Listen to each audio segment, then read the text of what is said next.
नमस्कार साथियों, मैं रत्ना वोरा। मेरे YouTube channel advocate Ratna Vora में आप सभी का बहुत बहुत स्वागत है। साथियों, जिग्नेश मेवाणी यह गुजरात का एक युवा दलित चेहरा है जो गुजरात के विधानसभा में दलितों का प्रतिनिधित्व कर रहा है। साथियों, अगर एक गुजराती विधायक ने गुजराती प्राइम मिनिस्टर जो कि गुजरात के दौरे पे आने वाले हैं नरेंद्र मोदी से यह अपील कर दी या आग्रह कर दिया कि मेहरबानी करके आप अपील कीजिए कि जिस तरीके से गुजरात में और पूरे देश में दंगे हो रहे हैं तो उनको रोकने के लिए शांति, सद्भावना, सौहार्द बनाए रखने के लिए एक अपील कीजिए। तो इसमें उन्होंने क्या गलत कहा? मैं आप सबसे पूछना चाहती हूँ, क्या गलत कहा जिग्नेश मेवाणी ने? यदि उससे नरेंद्र मोदी जो कि एक लोक प्रतिनिधि है और एक जिग्नेश मेवाणी जो वो खुद भी लोक प्रतिनिधि है, उसने नरेंद्र मोदी को ये कहा कि आप शांति सौहार्द का संदेश दीजिए, एक अपील कीजिए, क्या गलत कहा? और यदि उसने ये भी कहा कि आप गोडसे भक्त हैं, तो मैं कहना चाहती हूँ उसमें भी उसने क्या गलत कहा? अरे आपके राज्य में गोडसे पे निबंध लिखने के लिए प्रेरित किया जाता हो और आपके द्वारा प्रज्ञा ठाकुर जो गोडसे के मंदिरों के उद्घाटन करती हो उसको आप लोकसभा में लाके बिठा देंगे तो आपको गोडसे भक्त नहीं कहा जाएगा तो और क्या कहा जाएगा? मुझे बहुत दुख के साथ कहना पड़ता है कि आखिर हमारा देश कहाँ जा रहा है। किस तरीके से अब प्रशासन, पुलिस प्रशासन, हर कोई एक तरीके से भाजपाई हो गया है।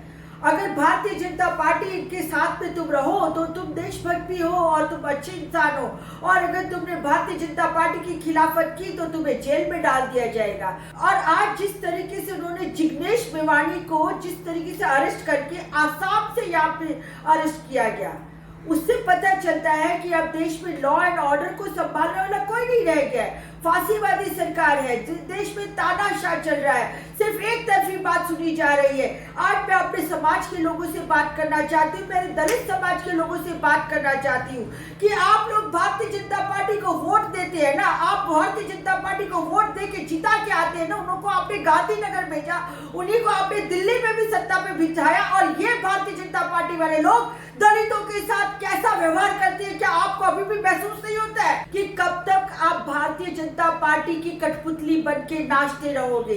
कब तक ये धर्म का झंडा उठा उठा के घूमते रहोगे? आखिर आपको क्या मिलता है? जाके देख के आइए गाँवों में दलितों की दशा, उनके साथ बहिष्कार होता है और तब भी ऐसी रिपोर्ट लिखी जाती है कि नहीं ये तो झूठ बहिष्कार बताते हैं, गलत बहिष्कार बताते हैं।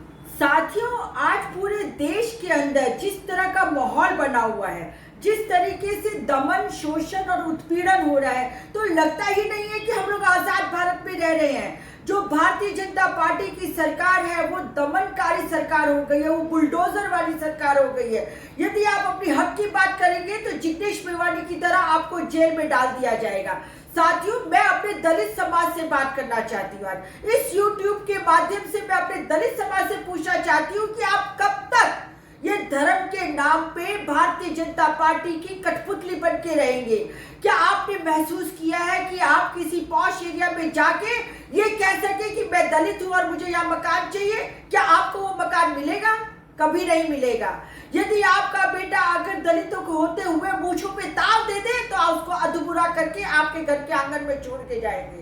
यदि दलित समाज का लड़का घोड़े पे चढ़ के अपनी बारात निकालना चाहे तो उसको भी अधूरा कर दिया जाता है। तो आप दलित होते हुए किस बात की बात करते हैं कि आपको बीजेपी का साथ देना है, और किस तरह से आप बीजेपी के साथ हो सकते हो? साथियों, एट्रोसिटी एक्ट की मैं बात करना चाहती हूँ। आज गांव गांव में भेदभाव होता है। आज अगर कोई किसी को उसकी जाति के नाम पे गाली दे तो गाली लगती है क्योंकि वो गाली होती है, परंतु हमारे जजेस को गाली नहीं लगती है। वो तुरंत ही ऐसी FIR के सामने या तो स्टे डाल देते हैं या फिर ऐसी FIR को क्वेश कर देते हैं और कहते हैं कि ये FIR में तो जमीन का मुद्दा है, ये FIR में पुरानी कोई शिकायत है, ये FIR में फला और ढिंका करके वो लोग उसी FIR को रद्द कर देते हैं और स्टे लगा देते हैं अरेस्ट के ऊपर। तो मैं ये कहना चाहती हूँ कि आप लोगों को मुस्लिमों के सामने अभी तक आप लड़ रहे थे और आज भी आप मुस्लिमों के सामने लड़ते हैं, कभी नकाब के ऊपर, कभी हिजाब के ऊपर, कभी अजान के ऊपर, हर तरीके से लोगों ने मुस्लिमों के विरोध में लड़ाई की है। और आज हर तरीके से आप मुस्लिमों का विरोध करते हैं, उनको सेकंड सिटीजन मानते हैं और इसी तरह से आप दलितों का भी विरोध करते हैं और दलितों को भी सेकंड सिटीजन मानते हैं। तो मैं अपने दलित भाइयों और बहनों से कहना चाहती हूँ कि आखिर आप क्यों भारतीय जनता पार्टी को सत्ता में आने दे रहे हो। दलित भाइयों से अपील करना चाहती हूँ कि आप देखिए किस तरीके से जिग्नेश मेवानी को इन्होंने आसाम की जेल में डाल के बंद कर दिया है। तो क्या आप चाहते हैं कि आपके चेहरे को वो लोग इस तरीके से प्रताड़ित करें? आज जो एक विधायक है उसको ये नहीं छोड़ते हैं तो एक सामान्य दलित इंसान की तो क्या दशा करते हैं ये लोग। हमें दलित और मुस्लिमों को एक होना है। यदि दलित और मुस्लिम हम एक हो जाए तो कोई इनकी ताकत नहीं कि ये किसी भी तरीके से आप पे जोर जुल्म और सितम ढा सके। मैं सिर्फ इतना ही कहूंगी कि ये लोग आपका इस्तेमाल करते हैं।